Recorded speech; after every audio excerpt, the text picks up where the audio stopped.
ओम शांति। ओम शांति। ओम शांति। 19/12/2021 प्रातः मुरली। ओम शांति। अव्यक्त बाप दादा। रविवार का मुरली है, रिवाइज है 13/12/89 मधुबन। दिव्य ब्राह्मण जन्म के भाग्य की रेखाएं। आज विश्व रचयिता बाप दादा अपने विश्व की सर्व मनुष्य आत्माओं रूपी बच्चों को देख रहे हैं। सर्व आत्माओं में अर्थात सर्व बच्चों में दो प्रकार के बच्चे हैं। एक हैं बाप को पहचानने वाले और दूसरे हैं पुकारने वाले व परखने के प्रयत्न करने वाले, लेकिन हैं सभी बच्चे। तो आज दोनों प्रकार के बच्चों को देख रहे थे। सर्व बच्चों में से पहचानने वाले व प्राप्त करने वाले बच्चे बहुत थोड़े हैं और पहचान करने के प्रयत्न वाले अनेक हैं। पहचानने वाले बच्चों के मस्तक पर श्रेष्ठ भाग्य की लकीर चमक रही है। सबसे श्रेष्ठ भाग्य की लकीर है बाप द्वारा दिव्य ब्राह्मण जन्म की। नया जन्म, ब्राह्मण जन्म नया जन्म है ना। लौकिक जन्म के अलावा जो ब्राह्मण जन्म है वो सर्वश्रेष्ठ जन्म है। शुक्रिया बाबा। दिव्य जन्म की रेखा अति श्रेष्ठ चमक रही है। पुकारने वाले बच्चे अनजाने भी मानते यही हैं कि भगवान ने हमें रचा है, लेकिन अनजान होने कारण दिव्य जन्म की अनुभूति नहीं कर सकते, क्योंकि उन्हें दिव्य नेत्र की तीसरे नेत्र का ज्ञान नहीं होता ना, इसीलिए तो उनको अनुभूति नहीं होती तीनों कालों की, चारों युगों की, आदि मध्य अंत की, है ना। आप भी कहते हो हमें बाप दादा ने दिव्य जन्म दिया, वह भी कहते भगवान ने रचा। भगवान ही रचता है, भगवान ही पालनहार है, लेकिन दोनों के कहने में कितना अंतर है। आप अनुभव से, नशे से, नॉलेज से कहते हो कि हमको बाप दादा मात पिता ने रचा, अर्थात ब्राह्मण जन्म दिया। रचता को, जन्म को, जन्म पत्री को, दिव्य जन्म की विधि और सिद्धि सबको जानते हो। हर एक को अपना दिव्य जन्म का बर्थडे याद है ना। इस दिव्य जन्म की विशेषता कौन सी है? साधारण जन्मधारी आत्माएं अपना बर्थडे अलग मनाती, फ्रेंड्स डे अलग मनाती, पढ़ाई का दिन अलग मनाती, और आप क्या कहेंगे? आपका बर्थडे भी वही है, तो मैरिज डे और पढ़ाई का दिन भी वही है। मदर डे का हो, फादर डे का हो, एंगेजमेंट डे का हो, सब एक ही है, एक से ही है, एक से ही सर्व संबंध है, एक ही सर्वस्व है, एक ही संसार है, ऐसी अनुभूति होती है ना। तो सब एक ही है। ऐसा दिव्य जन्म कब हुआ? सारे कल्प में। ऐसा दिन आप आत्माओं का फिर कभी भी नहीं आता। सतयुग में भी बर्थडे और मैरिज डे एक ही नहीं होगा, लेकिन इस संगम युग के इस महान जन्म की यह विशेषता भी है और विचित्रता भी है। वैसे तो जिस दिन ब्राह्मण बने वही जन्मदिन, वही मैरिज दिन है, क्योंकि सभी यही वायदा करते हो, एक बाप दूसरा ना कोई। यह दृढ़ संकल्प पहले ही करते हो ना। तुम्ही से खाऊं, तुम्ही से बैठूं, तुम्ही से सर्व संबंध निभाऊं, यह सबने वायदा किया ना। पांडवों ने, माताओं ने, कुमारियों ने, सभी ने वायदा किया है। तो और कहां स्वप्न में भी मन नहीं जा सकता। ऐसे पक्के हो ना। वह कोई साथी चाहिए, सेवा के लिए कोई विशेष साथी चाहिए, तो साथी दिवस किसका मनाएंगे?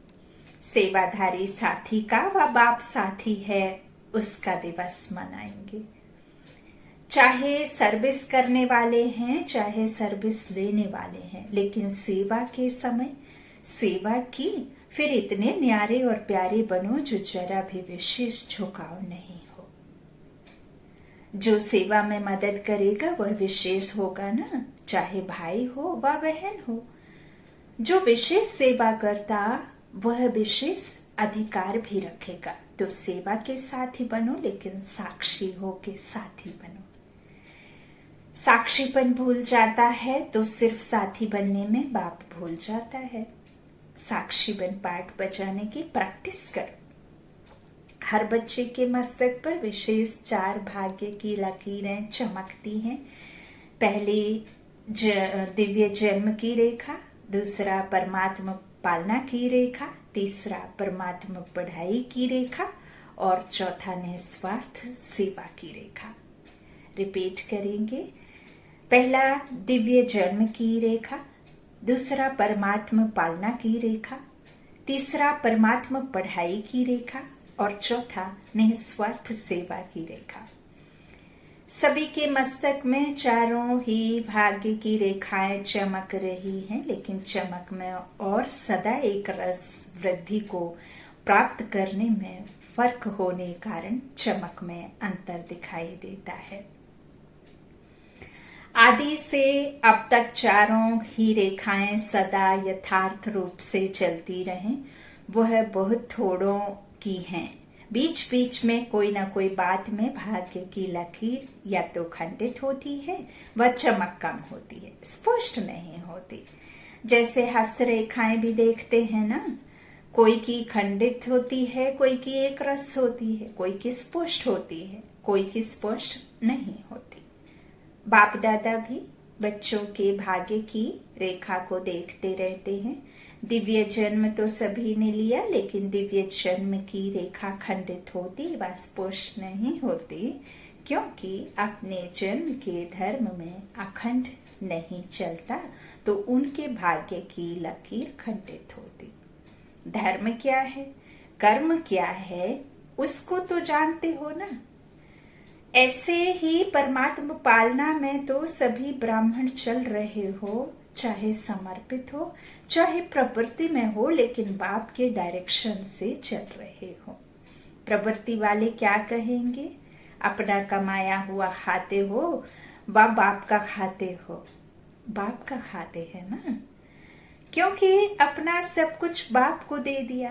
तन मन धन सब कुछ है तेरा, तेरा तुझको अर्पण क्या लागे मेरा, है ना। तो सब कुछ बाप को दे दिया ना, बाप का ही हुआ ना। चाहे कमाते भी हो, लेकिन कमाया हुआ धन बाप के हवाले करते हो या अपने काम में लगाते हो। ट्रस्टी हो ना, मालिक का धन मालिक से लेकर अपने स्थूल धन को खर्च करने के लिए, अपने सुख सुविधाओं के लिए, लेकिन है तो मालिक ऊपर बैठा हुआ, उसका है ना। तो हम ट्रस्टी हुए। ट्रस्टी हो ना, ट्रस्टी का अपना कुछ नहीं रहता। गृहस्थी में अपनापन होता है। ट्रस्टी अर्थात सबका सब बाप का है, सब कुछ बाप का। अपने हाथ से खाना बनाते हो तो भी समझते हो ना ब्रह्मा भोजन खा रहे हैं। पहले भोग किसको लगाते हो, बाप को अर्पण करते हो ना। अर्पण करना अर्थात बाप का खाना, ब्रह्मा भोजन खाते हो। चाहे बच्चों के अर्थ भी लगाते हो, वह भी डायरेक्शन अनुसार लगाते हो। जैसे समर्पित बहनें व भाई भिन्न भिन्न कार्य में तन मन भी लगाते तो धन भी लगाते हैं। ऐसे प्रवृत्ति में रहने वाले भी चाहे तन लगाते चाहे धन लगाते, बाप की श्रीमत प्रमाण ही अमानत समझ कार्य में लगाते हो। ऐसे करते हो ना। अमानत में खयानत अथवा मनमत तो नहीं मिलाते हो ना। तो परमात्मा पालना सब ब्राह्मणात्माओं को मिल रही है, पालना की जाती है शक्तिशाली बनाने के लिए। माता की पालना का प्रत्यक्ष रूप क्या होता, बच्चा शक्तिशाली बनता है। तो ब्रह्मा माँ ब्रह्मा माँ की पालना द्वारा सभी मास्टर सर्वशक्तिमान बने हो। लेकिन कोई बच्चे सदा शक्तियों को कार्य में लगाते और कोई बच्चे प्राप्त शक्तियों को अर्थात पालना को कार्य में नहीं लगाते, अर्थात पालना को प्रैक्टिकल में नहीं लाते। इसलिए श्रेष्ठ पालना मिलते हुए भी कमजोर रह जाते हैं। जब हम यह अनुभूति करते हैं, कोई भी माया आया, कोई भी परेशानी मुश्किल आई और उस मुश्किल को हमने मुश्किल बना करके ही देखा, तो फिर कैसे आप देखिए, हम बच्चे कमजोर नहीं हो सकते क्योंकि हम सर्वशक्तिमान की छत्र छाया में पल रहे हैं। जब आपका मन कमजोर हुआ तो आपकी मन स्थिति कमजोर हुई, तो आपका जो भी समस्या है वो समस्या विकराल रूप धारण कर लेती है। तो जब हमारे पास में बाबा की पालना से हम पालना में पल रहे हैं, तो प्रैक्टिकल में इस पालना को लाते नहीं, इसलिए श्रेष्ठ पालना मिलते हुए भी कमजोर रह जाते हैं और भाग्य की लकीर खंडित हो जाती, क्योंकि निश्चय नहीं होता ना उस सर्वशक्तिमान की शक्ति पर। निश्चय नहीं हुआ, अपनी सीट से अपसेट हुए तो बस खंडित हो जाते हैं। ऐसे ही पढ़ाई की लकीर, पढ़ाई का एम ऑब्जेक्ट ही है श्रेष्ठ पद को प्राप्त करना। शिक्षक बाप पढ़ाई सबको एक ही पढ़ाता है, किसी को कम किसी को ज्यादा नहीं, एक ही समय पर पढ़ाता। लौकिक जीवन में तो फिर भी आप एक्स्ट्रा मनी दे करके ट्यूशन रख सकते हो, कोचिंग रख सकते हो, कोचिंग में जा सकते, लेकिन यहाँ बाप कोई कोचिंग इस तरह का कुछ नहीं, सबको एक समान पढ़ाते हैं ना, तो एक ही समय पर पढ़ाता। लेकिन जो श्रेष्ठ ब्राह्मण जीवन का वह पढ़ाई का पद अथवा नशा है, वह सबको एक जैसा नहीं रहता। तो फरिश्ता सो देवता स्टेटस को सदा स्मृति में नहीं रखते, इसलिए भाग्य की लकीर में अंतर पड़ जाता है। ऐसे ही सेवा की लकीर, सेवा की विशेषता है जो ब्रह्मा बाप ने साकार रूप में अंतिम वरदान रूप में स्मृति दिलाई। निराकारी, निर्विकारी और निरहंकारी। निराकारी, निर्विकारी और निरहंकारी। निराकारी स्थिति में स्थित होने के बिना किसी भी आत्मा को सेवा का फल नहीं दे सकते, क्योंकि आत्मा का तीर आत्मा को लगता है। कई बार आप जो बाबा कहते हैं कि मुख से बोलने की आवश्यकता नहीं है, माइंड टू माइंड आप वाइब्रेशंस की शक्ति से सामने वाले मनुष्य आत्मा को अपने हिसाब से या उसके जो संस्कार हैं वो परिवर्तित कर सकते हैं बिना कुछ मुख से कहे, है ना। तो ये शक्तिशाली वाइब्रेशंस माइंड टू माइंड आप भेजते हैं तो फिर उनकी स्थिति परिवर्तन हो जाती है। तो बाबा कहते हैं आत्मा को सेवा का फल नहीं दे सकते, क्योंकि आत्मा का तीर आत्मा को लगता है। तो पता चला सामने वाला कोई भाई बहन, कोई आत्मा भाई अच्छा सेवा दे रहा है, लेकिन आप ज्वेलसी बस उसे मन में तो ऊपर से मुख से तो कह रहे हैं बहुत अच्छा, लेकिन अंदर मन में आप उसके प्रति शुभकामना शुभ भावना नहीं रखेंगे, तो फिर वो आपके साथ में वैसे ही बिहेव करेगा जैसे आपकी मन स्थिति है ना। तो फिर हम कई बार समझते सोचते हैं कि ये इसको तो हमने बुरा नहीं कहा, फिर क्यों हमारे लिए ये बुरा सोचता है। तो आप उस समय वह बात भूल जाते हैं कि आपने जो संकल्प किया, जो आपने विचार किया, वो विचार तो अपोजिट था। मुख से आपने भल कुछ भी किया, लेकिन मनसा तो आपकी ठीक नहीं थी ना, तो एक रस स्थिति नहीं थी। तो आपकी जो मनसा है वह आपको वापस लौट कर आती है ना, सामने वाले की। तो ये बात बुद्धि से समझने की है और एक रस स्थिति में रह करके सदा हर एक की विशेषता देखना है ना। तो बाबा कहते इस तरह से तीर आत्मा को लगता है। स्वयं सदा स्थिति में स्थित नहीं है, तो जिनकी सेवा करते वह भी सदा स्मृति स्वरूप नहीं बन सकते, क्योंकि जो हमारी संकल्पों की शक्ति है वह भी सूक्ष्म कार्य करती है ना, कर्म है वो भी। तो ऐसे ही निर्विकारी कोई भी विकार का अंश अन्य आत्मा के शूद्र वंश को परिवर्तन कर ब्राह्मण वंशी नहीं बना सकता। उस आत्मा को भी मेहनत करनी पड़ती है, इसलिए मोहब्बत का फल सदा अनुभव नहीं कर सकते। निरअहंकारी सेवा का अर्थ ही है फल स्वरूप बन झुकना। बिना निर्माण बने निर्माण अर्थात सेवा में सफलता नहीं मिल सकती। तो निराकारी, निर्विकारी, निरहंकारी, इन तीनों वरदानों को सदा सेवा में प्रैक्टिकल में लाना, इसको कहते हैं अखंड भाग्य की रेखा। खुद को निराकारी अनुभव करना, सदा आत्मनिश्चय बन कर्म में रहना, निर्विकारी बिना किसी विकार को साथ लेकर, आत्मा में कोई विकार टच ना करे और देह का भान ना रहे, निरहंकारी, है ना। तो ये तीनों सदा साथ में लाना, फिर सेवा को प्रैक्टिकल में लाना, इसको कहते हैं अखंड भाग्य की रेखा। अब चारों ही भाग्य की रेखाओं को चेक करो कि अखंड है या अखंडित है ना। तो स्पष्ट है या अस्पष्ट है। कोटों में कोई तो बन गए हैं, लेकिन बनना है कोई में भी कोई। कोटों में कोई, ठीक बाबा कहते, लेकिन कोटों में कोई में भी कोई विशेष आत्मा, वह बनना है। बाबा कहते जो कोई में भी कोई होगा वही अब सर्व का माननीय और भविष्य में पूजनीय बनना है। जो अखंड भाग्य के लकीरवान है, उसकी निशानी है, वह अब भी सर्व ब्राह्मण परिवार का प्यारा होगा।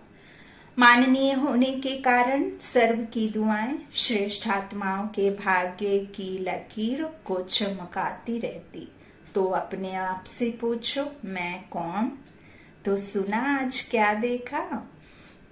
दुनिया वाले कहते हैं पालनहार है, जन्मदाता है, लेकिन जन्मदाता का परिचय ही नहीं है। भक्ति है लेकिन शक्ति नहीं है। जानते हैं लेकिन उसकी पहचान नहीं है, उसके साथ में रिश्ता नहीं पता है कि क्या रिश्ता है ना। और आप नशे से कह सकते हो कि जन्मदाता परमात्मा कैसे हैं, पालनहार परमात्मा कैसे हैं। ब्रह्मा माँ की पालना भी मिल रही है और बाप के श्रेष्ठ मत पर योग्य आत्माएं बन गई। बाप बच्चे को योग बनाता है और माँ शक्तिशाली बनाती है कि नहीं। बाप क्या करता है? बच्चे को दुनिया में जीना सिखलाता है, दुनिया की ठोकरों से बचाना सिखाता है, दुनिया में कैसे चलना है, किससे कैसा व्यवहार करना है, कैसे उठना बैठना है, यह बाप सिखाता है ना। और माँ क्या करती है? शक्तिशाली बनाती है। दोनों अनुभव है ना।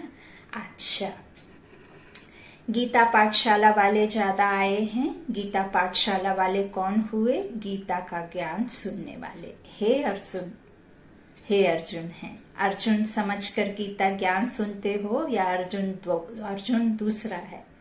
मैं अर्जुन हूँ, यह समझते हो? अर्जुन असल में जो दिखाई है महाभारत के कथा में कि अर्जुन को एक शरीर रूपी दिखाया, जबकि अर्जुन अर्थात सब आत्माओं को ज्ञान दिया। कोई एक अर्जुन की बात नहीं है ना, लेकिन अर्जुन जो ओटे सो अर्जुन है ना। तो यह समझते हो, सदैव यह अनुभव करके सुनो, मैं अर्जुन हूँ, मुझे विशेष भगवान गीता का ज्ञान सुना रहा है। गीता पाठशाला वाले तो सबसे नंबर 1 निकल जाएंगे। इस विधि से सुनो तो आगे चले जाएंगे। टीचर्स को बिजी रहने के लिए गीता पाठशालाएं अच्छी हैं। गीता पाठशाला चक्रवर्ती भी बनाती, बिजी भी रखती, वृद्धि भी अच्छी होती है। मेहनत कम लेते हैं, मददगार ज्यादा बनते हैं। बलिहारी तो गीता पाठशाला वालों की है ना। इसलिए गांव वाले बाप को प्यारे लगते हैं। बड़े स्थानों पर माया भी बड़े रूप की आती है ना। तो गांव वालों को माया भी गांव वाली आती है, इसलिए बहुत अच्छे हो गांव वाले। ज्यादा संख्या कहाँ की है, लेकिन अभी तो सभी मधुबन निवासी हो। सभी टीचर्स की परमानेंट एड्रेस कौन सी है? मधुबन है ना? वह दुकान है, यह घर है। ज्यादा क्या याद रहता है, घर या दुकान? कोई कोई को दुकान ज्यादा याद रहती है ना? जिसका मनी माइंड, जिसका विषय वैतरणी नदी में जो भौतिक सुख सुविधाओं के पीछे भागते हैं ना, जिनको मोह होता है, तो वो से दुकान ज्यादा याद रहती। सोएंगे तो भी दुकान याद आएगी। आप लोग जहाँ चाहो बुद्धि को स्थित कर सकते हो। सेवा केंद्र पर रहते भी मधुबन निवासी बन सकते हो। मधुबन में रहते भी सेवाधारी बन सकते हो। यह अभ्यास है ना। सेकंड में सोचा और स्थित हुआ। शिव कहा, बाबा कहा और बुद्धि परम धाम। साकार में कहा और ब्रह्मा बाबा याद आया और खुद को साकार में देखा और आत्मा निश्चय कर शरीर को धारण कर कर्म में आ गए। तो इस तरह से सेकंड्स में सोचा और स्थित हुआ। यह है टीचर्स के स्थिति की विशेषता। बुद्धि भी समर्पित है ना, या सिर्फ सेवा के लिए समर्पित हो? समर्पित बुद्धि अर्थात जहां चाहे जब चाहे वहां स्थित हो जाए, यह विशेषता की निशानी है। इसीलिए कहते हैं अपने मन को बच्चा बनाकर रखो। जब भी डांट दो उसे कि बस यहाँ वहां नहीं जाना, है ना, तो बुद्धि सहित समर्पित ऐसे होना, या बुद्धि से आधी समर्पित है और शरीर से सारी है। तो कोई कोई टीचर्स भी कहती हैं, योग में बैठते हैं तो आत्माभिमानी होने बदले सेवा याद आती है। लेकिन ऐसा नहीं होना चाहिए, क्योंकि लास्ट समय अगर अशरीरी बनने की बजाय सेवा का भी संकल्प चला तो सेकंड के पेपर में फेल हो जाएंगे। उस समय सिवाय बाप के निराकारी, निर्विकारी, निरअहंकारी और कुछ याद नहीं। ब्रह्मा बाप ने अंतिम स्टेज यही बनाई ना, बिल्कुल निराकारी। सेवा में फिर भी साकार में आ जाएंगे। इसलिए यह अभ्यास करो। जिस समय जो चाहे वह स्थिति हो, नहीं तो धोखा मिल जाएगा। ऐसे नहीं सोचो सेवा का ही तो संकल्प आया, खराब संकल्प विकल्प तो नहीं आया, लेकिन कंट्रोलिंग पावर तो नहीं हुई ना। कंट्रोलिंग पावर नहीं तो रोलिंग पावर आ नहीं सकती, कि फिर रोलर बन नहीं सकेंगे। तो अभ्यास करो। अभी से बहुत काल का अभ्यास चाहिए, इसको हल्का नहीं छोड़ो। तो सुना टीचर्स को क्या अभ्यास करना है, तब कहेंगे टीचर्स बाप को फॉलो करने वाली हैं। सदा ब्रह्मा बाप को सामने रखो और 3 वरदान याद रखो और फॉलो करो। यह तो सहज है ना। यह अंतिम वरदान बहुत शक्तिशाली है।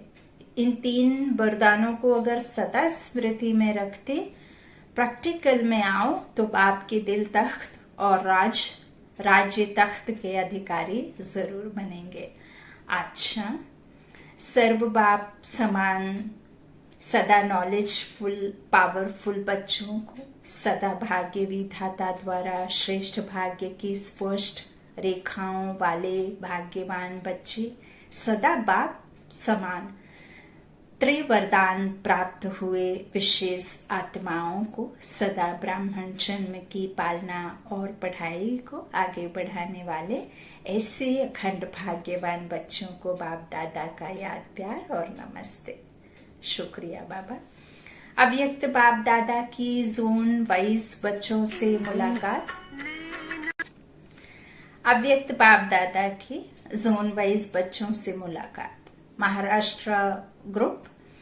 सदा अपने को सर्व प्राप्तियों से भरपूर अनुभव करते हो, कभी खाली तो नहीं हो जाते, क्योंकि बाप ने इतनी प्राप्तियां कराई हैं। अगर सर्व प्राप्ति अपने में जमा करो तो कभी भी खाली नहीं हो सकते। इस जन्म की तो बात ही नहीं है, लेकिन अनेक जन्म भी यहाँ की भरपूरता साथ रहेगी।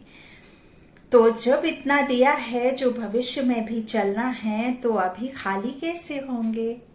अगर बुद्धि खाली रही तो हलचल रहेगी, खाली दिमाग शैतान का। तो कोई भी चीज अगर फुल भरी नहीं होती तो उसमें हलचल होती है। तो भरपूर होने की निशानी है कि माया को आने की मार्जिन नहीं। श्रेष्ठ संकल्प में बिजी रखो मन को, बुद्धि को, तो कोई भी माया आने की मार्जिन नहीं है। माया ही हिलाती है तो माया आती है या नहीं? संकल्प में भी आती है। माया के राज्य में तो आधा कल्प अनुभव किया और अभी अपने राज्य में जा रहे हो। जब माया जीत बनेंगे तब फिर अपना राज्य आएगा। और माया जीत बनने का सहज साधन, सदा प्राप्तियों से भरपूर रहो। कोई एक भी प्राप्ति से वंचित नहीं रहो। सर्व प्राप्ति हो, ऐसे नहीं यह तो है एक बात नहीं तो कोई हर्जा नहीं। अगर जरा भी कमी होगी तो माया छोड़ेगी नहीं, उसी जगह से हिलाएगी। तो माया को आने की मार्जिन ही ना हो। आ गई फिर भगाओ तो उसमें टाइम जाता है ना। तो माया जीत बने हो। यह नहीं सोचो 2 वर्ष या 3 वर्ष में हो जाएंगे। ब्राह्मणों के लिए स्लोगन है, अब नहीं तो कभी नहीं। अब समय की रफ्तार के प्रमाण कोई भी समय कुछ भी हो सकता है, इसलिए तीव्र पुरुषार्थी बनो। आज का वरदान है, समय और संकल्प सहित अपने सर्व खजानों को विल करने वाले मोहजीत भव। जैसे बच्चे को सब कुछ विल किया जाता है, ऐसे आप लोग भी बाप को अपना वारिस बनाकर सब कुछ विल कर दो तो विल पावर आ जाएगी। इस विल पावर से मोह स्वतः नष्ट हो जाएगा। जैसे साकार बाप ने पूरा ही अपने को विल किया, वैसे आप लोगों की जो स्मृति है, समय और संकल्पों का खजाना है, उसे विल करो। अर्थात श्रीमत प्रमाण सेवाओं में लगाओ तो मोहजीत बंधन मुक्त बन जाएंगे। आज का स्लोगन, 1-2 का स्नेही बनने के लिए सरलता और सहनशीलता का गुण धारण करो। 1-2 का स्नेही बनने के लिए सरलता और सहनशीलता का गुण धारण करो। और सहनशीलता ऐसी है कि आपने पता चला सामने बाबा ने कहा है, इसीलिए सामने वाली आत्मा के फेस टू फेस तो सहन कर लिया, पर मन ही मन खूब कचोट रहे हैं, आत्मा दुखी हो रही है, तो उसे सहन शक्ति नहीं कहते हैं, उसे सहनशीलता नहीं कहते हैं, है ना। और सहयोगी बनाने के लिए सहयोग करने की बहुत आवश्यकता है। अपना सब कुछ प्रॉपर्टी, कुछ भी A to Z, मेरे पास कुछ है ही नहीं सोचने के लिए, करने के लिए, धन दौलत शोहरत रिश्ते नाते कुछ भी नहीं, सब बाप को दे दो, है ना। सब चिंताएं, सब मुश्किलें, तो ऐसे विल लिखनी है उनके नाम, तो तभी आप निश्चित होंगे। ओम शांति, ओम शांति, ओम शांति।